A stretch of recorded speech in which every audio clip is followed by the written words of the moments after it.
Agriculture land कैसे बेचे। हाँ दोस्तों, आपने बहुत ठीक सुना, एग्रीकल्चर लैंड कैसे बेचे। अगर आप रियल एस्टेट के बिजनेस में हैं, आप एक बिल्डर है, डेवलपर है, मार्केटिंग एजेंसी के ओनर है, या आप एक रियल एस्टेट इन्वेस्टर या रियल एस्टेट एडवाइजर है, तो ये वीडियो आपके बहुत काम का, इसे एंड तक जरूर देखें, क्योंकि हमने तो ये रिसर्च कर ली है कि इस टॉपिक पे आज तक कोई वीडियो अवेलेबल नहीं है। मैं doctor Amol Maurya, business coach, real estate trainer, real estate expert, आपको ये बताना चाहता हूं कि कई वर्कशॉप्स के दौरान, कई प्रेजेंटेशंस के दौरान, कई कंपनीज में ट्रेनिंग लेते समय उनके एम्प्लॉयज ने, डायरेक्टर्स ने, ओनर्स ने हमें पूछा कि एग्रीकल्चर लैंड बेचने के लिए क्या कोई स्पेशल टेक्निक होती है।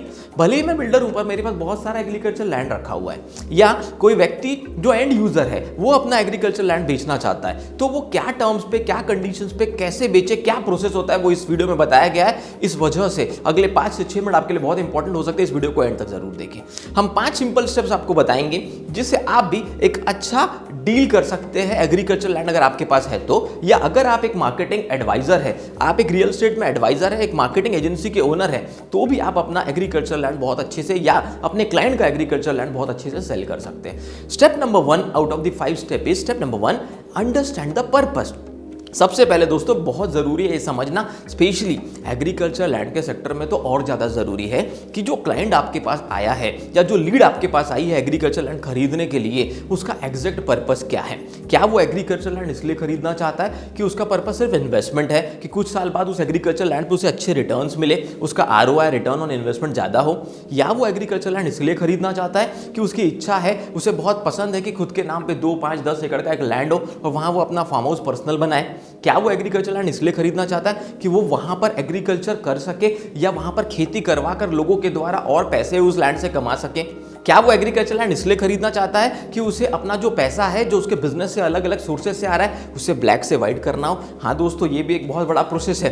तो कहने का मतलब यह है कि एग्रीकल्चर लैंड लोग अलग अलग पर्पस से खरीदते हैं। कुछ लोग एग्रीकल्चर लैंड इसलिए भी खरीदते हैं कि आगे जाके वो वहां फार्म हाउस का एक प्रोजेक्ट डालना चाहते हैं। कुछ लोग एग्रीकल्चर लैंड इसीलिए भी खरीदते हैं क्योंकि उनकी पुश्तैनी बहुत सारी एग्रीकल्चर लैंड थी, अब उनके पास लैंड नहीं है, अब उनके बच्चे या अब जो उनकी जनरेशन है वो बहुत अच्छा अर्न कर रही है, तो उनकी फिर से अच्छा है कि एक बड़ा एग्रीकल्चर लैंड हमारे पास हो। 8-10 अलग अलग प्रकार के मिनिमम पर्पसेस मैंने आपको इस वीडियो में बताए। आपको ये जानना जरूरी है कि वो व्यक्ति जो आपका क्लाइंट है, जो आपकी लीड है, वो एग्रीकल्चर लैंड क्यों खरीदना चाहता है।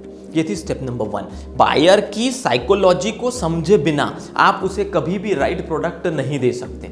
उसके बाद step number 2, explain the proposal which you have. आपके पास जो प्रपोजल है, जितनी भी लैंड आपके पास है, 2 एकड़, 5 एकड़, 10 एकड़, 20 एकड़, 100 एकड़, अलग कभी कभी कंपनियां भी बड़ा बेल्ट खरीदती है एग्रीकल्चर लैंड का। 100, 200, 500, 1000 एकड़ तक का भी रिक्वायरमेंट होता है, उनके बड़े प्रोजेक्ट्स आने वाले होते हैं। तो आपको अपने क्लाइंट से बहुत क्लियरली ये समझना जरूरी है कि उसका एग्रीकल्चर लैंड खरीदने का पर्पस क्या, और जब वो स्टेप हो गई तभी जाकर आप अपना प्रपोजल उसके साथ फिट कर पाएंगे कि जो लैंड उसे चाहिए थी, जितनी भी एकड़ उसे चाहिए थी, जिस पर्पस के लिए उसे चाहिए थी, वैसी लैंड आपके पास है। तब जाकर आपने 3-4 अलग अलग बेल्ट, 5 एकड़, 10 एकड़, जो उसका रिक्वायरमेंट था और जो उसका बजट था। क्योंकि देखिए, अगर आपने अपने क्लाइंट के प्रपोजल को स्टेप 1 में अच्छे से नहीं समझा और स्टेप 1 में आप ये नहीं पता कर पाए कि वो क्यों, क्या लेना चाहता है, कितने बजट में लेना चाहता है, तो स्टेप 2 जो आप अपने प्रपोजल देंगे वो कभी सही नहीं बैठ सकता। क्योंकि जो क्लाइंट का रिक्वायरमेंट है और जो आपका प्रपोजल, जब तक वो मैच नहीं होता तब तक एग्रीकल्चर लैंड का डील जल्दी नहीं होता। दूसरा, एग्रीकल्चर लैंड बेचना एक टाइम कंज्यूमिंग प्रोसेस है। ये जनरली सिटी के बहुत अंदर नहीं होता, ये सिटी से 10, 20, 50, 100 किलोमीटर, 200 किलोमीटर दूर तक भी होता है। इतने दूर जाकर आप अलग अलग क्लाइंटों को वो जगह दिखाते हैं, बाद में अपना प्रपोजल समझाते हैं, पहले उनका प्रपोजल समझते हैं, फिर अपना समझाते हैं। ये करते करते बहुत समय लगता है। तो क्योंकि ये टाइम कंज्यूमिंग प्रोसेस, और अगर आपको टाइम को शॉर्ट करना है तो जितना ज़्यादा अच्छे से आप अपने क्लाइंट का, अपनी लीड का प्रपोजल समझेंगे, उतने ही ज़्यादा अच्छे से, एक बार उसका पर्पस आपने समझ लिया तो आप अपने प्रपोजल को उससे मैच कर पाएंगे। Step number 3, during site visit match the land with the expectation of the client. जब आप साइट विजिट के लिए जा रहे हैं, ये सबसे इंपॉर्टेंट प्रोसेस है दोस्तों, इसे कभी नहीं भूलना चाहिए। वो जो 1, 2, 3 घंटे का समय है जब आप क्लाइंट के साथ समय बिता रहे हैं, तो कोशिश कीजिए कि आप क्लाइंट के एक्सपेक्टेशन के साथ आपके जो लैंड पार्सल्स है उसको ठीक तरीके से मैच कर सके। अगर आपने ये प्रोसेस अच्छे से कर लिया तो हो सकता है कि क्लाइंट पहले से ही 50% कन्विंस हो जाए, या बहुत सारे ऑब्जेक्शंस अगर क्लाइंट के माइंड में हो तो kill the objection in advance. उसके पूरे ऑब्जेक्शंस को अपने साइट विजिट के दौरान ठीक से किल कीजिए, ताकि साइट पे पहुंचने तक वो पहले से 50% रेडी हो जाए। Step number 4, discuss the terms and conditions and payment condition during meeting. दोस्तों जब आप ये सब होने के बाद क्लाइंट की, बायर की सेलर से मीटिंग कराते हैं, तब उस समय पूरी टर्म्स एंड कंडीशन बहुत क्लियरली ट्रांसपेरेंसी के साथ सामने रख दीजिए। क्या पेमेंट कंडीशन होगी, एग्रीमेंट पे कितना पैसा लगेगा, सेल डेट पे कितना पैसा रहेगा, टाइम ड्यूरेशन कितना मिलेगा, जो सेलर है वो बायर को कितना समय देगा पेमेंट कंडीशन के लिए, पेमेंट कैसे कैसे लेंगे, कितना पेमेंट वाइट होगा, कितना कैश में होगा, सब तरीके से आपको ये डिस्कस करना बहुत ज़रूरी है। क्योंकि जब तक ये ठीक से डिस्कस नहीं होता, कई बार आपकी इतनी मेहनत वेस्ट हो जाती है, क्योंकि मीटिंग के दौरान आप चीज़ों को सही तरीके से पुट नहीं कर पाते, और बायर और सेलर क्योंकि दोनों बिजी होते, बार बार मिल नहीं पाते, तो कुछ मिसकम्युनिकेशन, कुछ कम्युनिकेशन गैप के वजह से वो डील फिर से नहीं हो पाती।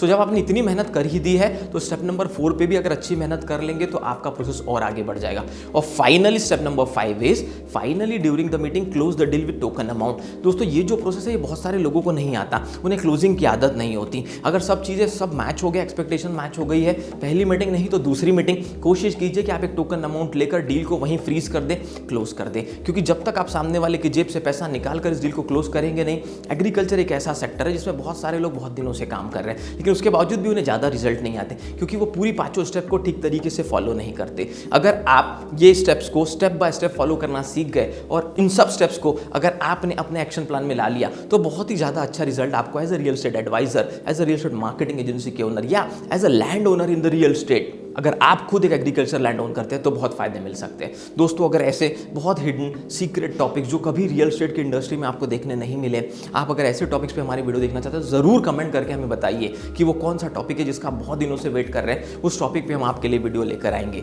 और अगर आपको लगता है कि ये वीडियो देश के क्योंकि देखिए आज भी हमारा देश 70% से ज़्यादा हमारे देश की इनकम एग्रीकल्चर सेक्टर पर डिपेंड है, और इतने सारे लोग एग्रीकल्चर सेक्टर में काम कर रहे हैं, तो ये वीडियो कई लोगों तक पहुँचना बहुत ज़रूरी है। इस लिंक को शेयर कीजिए, इस वीडियो को डाउनलोड कीजिए, व्हाट्सएप, टेलीग्राम, हर जगह इसे शेयर कीजिए, ज़रूरतमंद लोगों तक इसे पहुंचाइए। हमारे साथ जुड़े रहने के लिए, वीडियो को लाइक, सब्सक्राइब करने के लिए धन्यवाद।